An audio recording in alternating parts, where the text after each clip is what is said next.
Setelah kembalinya status Bandara Sultan Mahmud Badarudin II Palembang menjadi bandara internasional, AirAsia akan segera membuka penerbangan internasional tujuan Palembang Kuala Lumpur dan ditargetkan akan dimulai paling lambat pada bulan Oktober 2025.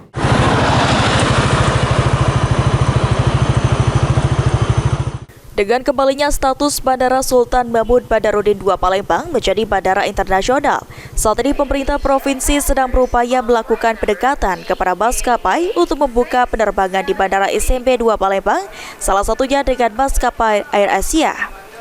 Head of Indonesia Affairs and Policy, Edi Karismedi Sumawilaga mengatakan, maskapai AirAsia rencananya akan kembali melayani penerbangan internasional rute Palembang Kuala Lumpur maupun rute sebaliknya. Namun saat ini masih mengurus perizinan dan ditargetkan penerbangan internasional paling lambat bulan Oktober mendatang. Kami AirAsia berencana untuk kembali melayani penerbangan internasional. Pertama mungkin dari Kuala Lumpur, Palembang, Kuala Lumpur.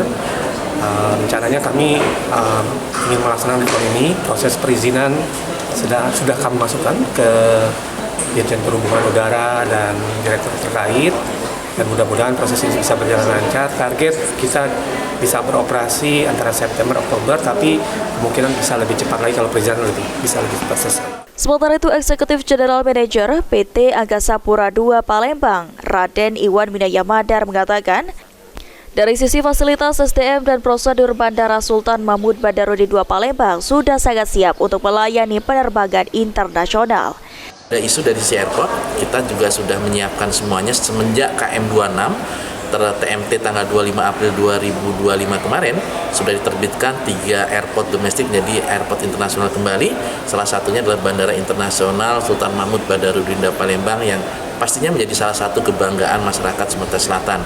Dan kita sudah menyiapkan dari sisi facility, SDM, prosedur, dan kita sudah melakukan kolaborasi dengan CIQ yang nantinya akan mensupport kegiatan penerbangan internasional. Ditambahkan Iwan, jika berdasarkan data angkutan udara tahun 2019, Bandara Sultan Mahmud Badarudin II Palembang melayani 253.634 penumpang internasional, baik dari Palembang tujuan Kuala Lumpur ataupun Palembang tujuan Singapura.